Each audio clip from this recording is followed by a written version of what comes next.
들어갈 창세기 88번째 시간으로 잊혀진 기억을 떠올리며 라는 제목으로 같이 말씀을 나누도록 하겠습니다. 사람은 인생을 살면서 후회하는 경우가 많습니다. 만족하기보다는 후회하는 경우가 더 많은데 그 이유는 사람의 인생이 선택의 연속이기 때문에 그렇습니다. 계속해서 무엇인가를 선택하며 인생을 살게 되어 있는데 그 선택의 기로에 놓일 때 어떤 선택을 잘못하고 나면 후회하게 되죠. 그래서 아이들이 시험을 볼 때, 그리고 직장을 찾을 때, 인생의 동반자를 찾을 때 우리는 그 많은 선택의 기로들 앞에서 어떤 선택을 해야 될까? 선택의 연속의 연속이에요. 그런데 많은 사람들이 그 선택을 할 때 선택의 기준이 자기 자신입니다.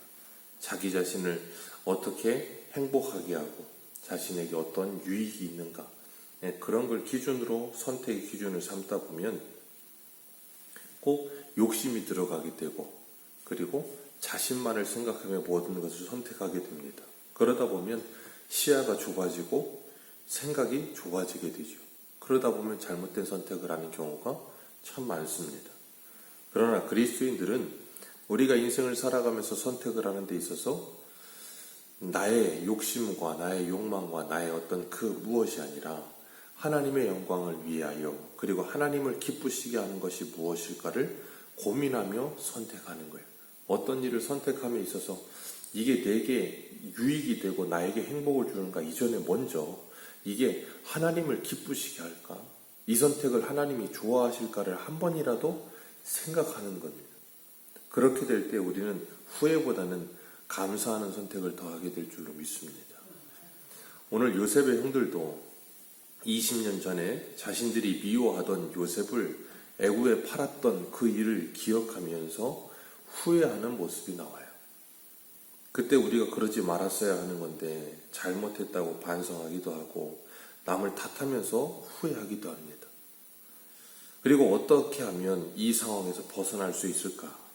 이 요셉이 형들을 3일 동안 가두었을 때 형들이 그 3일 동안 5만 가지 생각을 하고 수없이 많은 말을 했을 겁니다. 얼마나 두려움이 찾아왔겠어요. 곡식 사러 왔다가 정탐꾼으로 몰려서 3일 동안 갇혀 있었으니 얼마나 괴로웠겠습니까? 그러는 가운데 형들이 수많은 생각을 하면서 어떤 생각을 했겠어요? 자신들이 정탐꾼으로 몰리면서 자신들이 20년 전에 애굽에 팔아버렸던 요셉이 아버지의 말을 듣고 자기들에게 안부를 전하러 왔을 때 꿈꾸는 자가 온도다 그러면서 어떤 말을 했겠어요? 자, 아버지가 저 요셉 보내서 우리 또 계속해서 우리를 감시하려고 보냈구나. 그런 생각을 했을 거라고요. 요셉이 형들에게 정탐꾼이라 그랬을 때 형들에게 그런 인식이 조금씩 떠올랐을 거예요. 19절을 보면 이렇게 이야기합니다. 우리 19절 같이 한번 읽겠습니다. 시작. 너희가 확실한 자이면 너희 형제 중 한 사람만 그 옥에 갇히게 하고 너희는 곡식을 가지고 가서 너희 집안에 부모님을 보호하고. 네. 요셉이 어제 살펴봤을 때는 뭐라 그랬는가 하면 너희 중에 하나만 나와서 올라가고 9은 여기 갇혀 있어라 그렇게 이야기를 했었어요. 그렇게 이야기를 하고 나서 3일 동안 요셉이 생각하면서 어떤 생각을 했냐면 분명히 저 가나안 땅에 남아있는 식구들은 한 60명 될 텐데 저 사람들을 먹일 양식을 혼자 가지고 올라가는 게 쉽지 않을 거라는 생각을 했을 거예요. 그래서 너희 한 사람만 남고 9명은 올라가라. 그 올라가면서 양식 가지고 가서 너희 굶고 있는 가족들을 먹여라 라고 이야기를 합니다. 그러면서 요셉이 18절에 자신을 형들에게 소개하지요. 나는 하나님을 경외하노라. 나는 하나님을 경외하노라. 이 한 문장이 요셉을 설명하는 문장이에요. 나는 하나님을 경외하노라. 우리들도 우리를 소개하는 데 있어서 어떤 한 문장으로 우리를 요약할 수 있어야 될 것 같아요. 나는 어떤 사람일까? 내 주변 사람들은 나를 어떻게 생각할까? 내 가족들은 나를 어떻게 생각할까? 한 단어 아니면 한 문장으로 나를 어떻게 바라볼까? 우리가 장례식장에 가면 어떤 사람의 인생을 총망라하잖아요. 아유, 참 좋은 분이었어. 아니면 참 어떤 분이었어. 그렇게 이야기를 합니다. 그런 것처럼 우리들도 우리의 인생의 마지막에 왔을 때 사람들이 우리를 보면서 분명히 한 문장으로 이야기할 거예요. 어떤 사람이었어? 그때 우리들은 어떤 사람으로 불려지고 어떤 사람으로 인식이 될까? 참 하나님을 경외하는 사람이었어. 아, 참 하나님 잘 믿는 사람이었어. 참 사람들에게 정이 많은 사람이었고 사랑이 많은 사람이었어. 그런 말을 듣는다면 인생을 잘 산 것 아니겠습니까? 하나님을 사랑하고 이웃을 사랑하는 사람이었다. 그게 바로 하나님을 경외하는 거죠. 하나님이 계심을 인정하고 늘 하나님 앞에 사는 삶을 산다는 거. 그것보다 좋은 설명은 없을 것 같아요. 요셉은 형들에게 9은 올라가라. 그리고 그 9은 올라가라는 말을 듣고 나서 알겠다고 이야기를 하고 나서 형들이 서로 이야기를 합니다. 21절 말씀 우리 같이 한번 읽습니다. 시작. 그들이 서로 말하되 우리가 아우의 일로 말미암아 범죄하였도다. 그가 우리에게 애걸할 때에 그의 마음의 괴로움을 보고도 듣지 아니하였으므로 이 괴로움이 우리에게 임하였도다. 아멘. 이 사건이 20년 전의 사건이거든요. 20년 전 사건이 이제 기억이 나는 거예요. 그리고 20년 전에 요셉의 마음이 이제야 이해가 되기 시작해요. 20년 전에 요셉이 애걸하던 그 애걸하는 소리가 이제 들리는 거예요. 20년 전에 요셉이 애걸할 때는 형들의 귀에 들리지 않았어요. 이 육신적인 귀에 들리지 않았다는 말이 아니죠. 그 요셉의 살려달라고 애걸복걸하는 그 소리가 형들에게 아무런 마음에 감동을 주지 않았다는 거예요. 요셉을 미워하는 마음이 가득 차니까 죽이고 싶은 마음만 있었던 거예요. 그래서 물 없는 구덩이에 던져놓고서는 요셉이 살려달라고 애걸복걸할 때 형들이 뭐 했어요? 밥 먹었습니다. 동생이에요. 어쨌든 남은 아니고 배다른 동생입니다. 근데 동생을 죽이겠다고 집어넣어놓고 살려달라고 소리치고 있는데 거기서 밥을 먹어요. 전혀 공감 능력이 상실되어 있는 사람들. 동생이 죽고 있는데 죽고 있다고 살려달라고 하는데도 전혀 공감을 못해요. 아무런 느낌이 없어요. 사람들이 주변에서 아파하고 있고 힘들어하고 있고 괴로워하고 있는데 전혀 공감을 못해요. 무서운 거지요. 우리가 그리스도인으로서 하나님의 사람들이 된다는 건 공감 능력을 가진다는 거거든요. 다른 사람이 보이기 시작한다는 거고 다른 사람의 아우성이 들린다는 거예요. 그게 보아야 할 것을 보고 들어야 될 것을 듣는 것인데 이 하나님께서 형들에게 그런 공감 능력이 떨어진 형들에게 지금 20년이 지나고 나서의 그런 능력이 다시 회복되게 하시는 거예요. 왜요? 자기들이 감옥에 갇혀봤거든. 3일 동안 감옥에 갇혀서 그 두려움 속에서 물건 사러 왔다가 음식 사러 왔다가 정탐꾼이라고 몰리고서 감옥에 3일 동안 갇혀있으면서 얼마나 무서웠겠어요. 별소리를 다 했을 겁니다. 그러다 나중에는 결국이 어디예요? 여기가 애굽이거든요.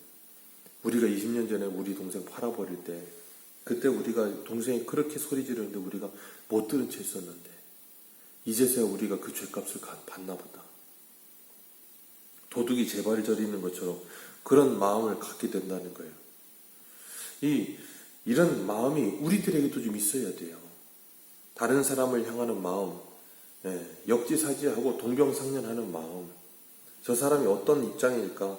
한 번이라도 다른 사람 입장에서 생각해 볼 수 있는 마음. 오늘날 한국에게 가장 필요한 마음이 그걸 것 같아요. 다른 사람 입장에서 한번 생각해 보는 거. 그런데 오늘날의 사람들은 다른 사람 입장에서 전혀 생각해 보려고 하지 않습니다. 그냥 내 입장에서만 말을 계속해서 하죠.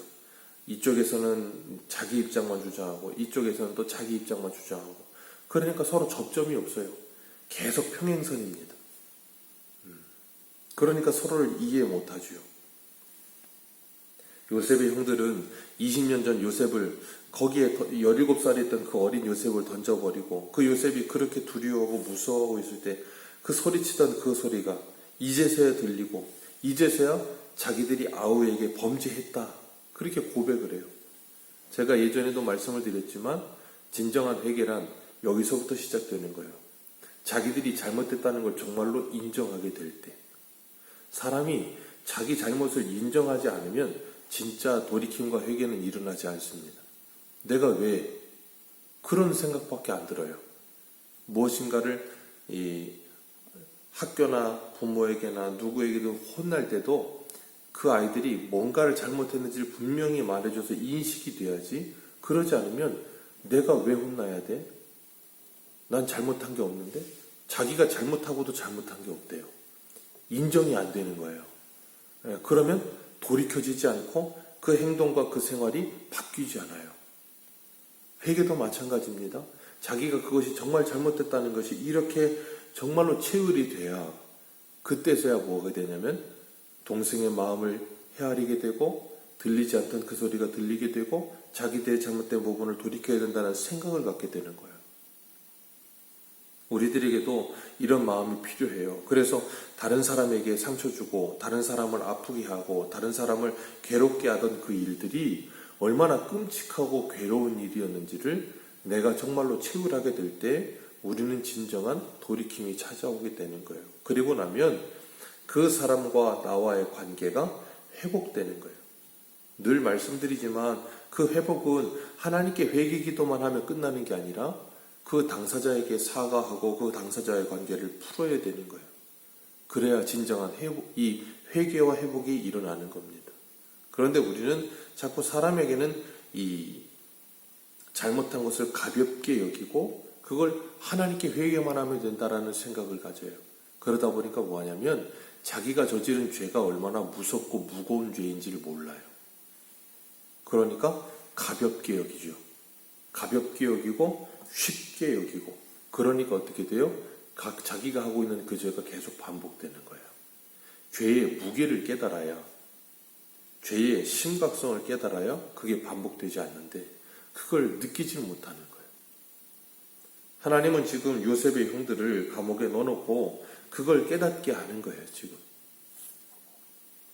그런데 그런 상황에서 장자 르우벤이 뭐라 그래요? 내가 너희에게 그 아이에 대하여 죄를 짓지 말라고 하지 아니하였더냐. 그래도 너희가 듣지 아니하였으므로 그 피값을 치르게 되었도다. 꼭 이런 사람이 있어요. 뭔가 지금 상황이 좋지 않으면 그럴 때 이런 말하는 건 상황에 맞지 않는 말이거든요. 야, 우리가 그때 잘못했구나. 그러지 말았어야 되는데 해야 되는데 그게 아니고 자기는 거기서 쏙 빠져나오는 거예요. 그때 내가 이렇게 말했잖아. 내 말대로 하지. 내 말 안 듣더니 꼴 좋다. 이게 뭐냐. 거의 뭐 그냥 불난데 기름 붓는 거죠. 내가 그러지 말라고 했잖아. 장자예요. 큰아들입니다. 전혀 큰아들의 지금 이 책임을 다하지 않죠.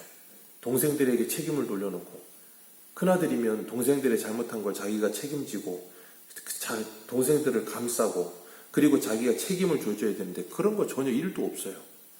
큰아들로서의 어떤 무게감도 없고 어른으로서의 어떤 이 책임감도 없고 참 안타깝죠. 분명히 르우벤은 이 사건 있고 난 후에 시간이 지나서 또 이때를 돌아보면서 뭐 하겠어요? 또 후회하겠죠. 내가 그때 그런 말 하지 말걸. 사람이라면 후회하겠죠. 우리는 인생을 살면서 이런 선택의 길을 왔을 때 어떤 말을 해야 될 때 어떤 선택을 해야 될 때 후회할 일을 만들지 않기 위해 노력하는 것도 참 중요한 것 같아요. 후회의 연속인 경우가 많기 때문에. 요셉은 형들의 그 대화를 다 듣습니다. 형들의 그 대화를 다 들으면서 요셉이 어떻게 해요? 자기 감정을 추스리지 못해서 떠나서 울고 왔다 그랬어요. 떠나서 울고 왔다. 요셉이 형들이 그렇게 인정하고 자기들이 잘못했다는 것을 알고 그렇게 말하고 있을 때 그 20년 세월이 주마등처럼 그냥 한순간에 쫙 지나가지 않았겠습니까? 그러면서 자신이 가졌던 모든 울분들이나 그 모든 것, 자기 아들을 낳으면서 므낫세라 그 모든 걸 내가 잊게 하셨다 그랬지만 형들이 이런 말을 할 때 또 그때가 잠깐 생각이 났겠죠? 그러면서 뭐 했겠어요? 그때 일했던 모든 것들 형들이 이제 깨달았구나. 그리고 뭐 하겠어요? 그들에게 진정한 용서가 나오기 시작하는 거예요. 그리고 그 모든 게 풀어지게 되는 것이고 그리고 이 요셉의 모습 속에 누구의 모습이 보이는가 하면 예수 그리스도의 예표적인 모습이 보이는 거예요. 요셉은 지금 뭐 하려고 하는 거예요? 오늘 본문 시작 이 19절을 보니까 18절을 보니까 뭐라 그래요? 너희는 이같이 하여 생명을 보존하라. 요셉은 지금 형들에게 복수할 마음도 없고 형들을 죽이려고 하는 것도 아니에요. 뭐 하려고 하는 거예요? 살리려고 하는 거예요. 근데 형들은 그걸 알아요, 몰라요? 1도 모릅니다. 형들에게 잘못된 걸 뉘우치게 하고 그들을 용서하고 그들을 회복시켜주고 그들을 살리려고 하는 요셉의 계획을 형들은 1도 몰라요. 그럼에도 불구하고 요셉은 그 형들을 지금 살리려고 그 모든 일을 하고 있는 거예요. 예수님도 마찬가지거든요. 예수님이 이 땅에 찾아오셨습니다. 예수님이 이 땅에 찾아오셨을 때 아무도 그 일을 몰랐어요. 누구도 예수님을 영접하지 않았어요.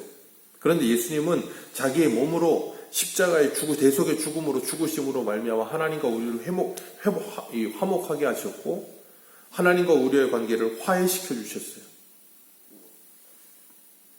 그리고 그 막힌 담을 허물어 주셨고 우리가 노력한 거 아닙니다. 우리가 원한 것도 아니에요. 우리는 그런 것 꿈에도 몰랐어요. 근데 예수님께서 그 모든 일을 행하신 거예요. 그리고 그 은혜를 우리들에게 지금 주고 계시는 거예요.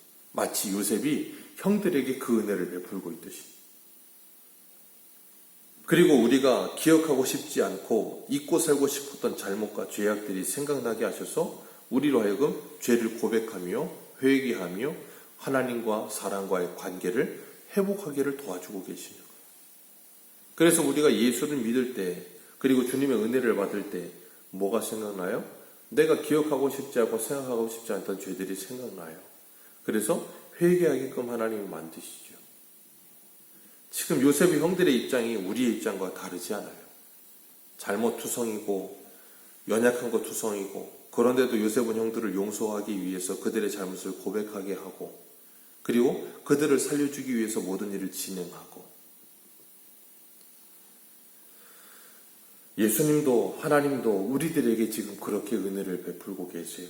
우리에게 주어진 은혜의 기회를 받아 누리고 우리 연약함을 회개하며 하나님이 우리에게 주신 그 모든 관계에 묵혀진 관계를 풀 수 있는 그 기회들을 주신 것을 놓치지 마시고 그 관계를 풀어가며 하나님이 우리에게 주신 이 영생의 시간을 누리며 사는 저와 여러분들 되시기를 주님의 이름으로 축복합니다. 기도하겠습니다.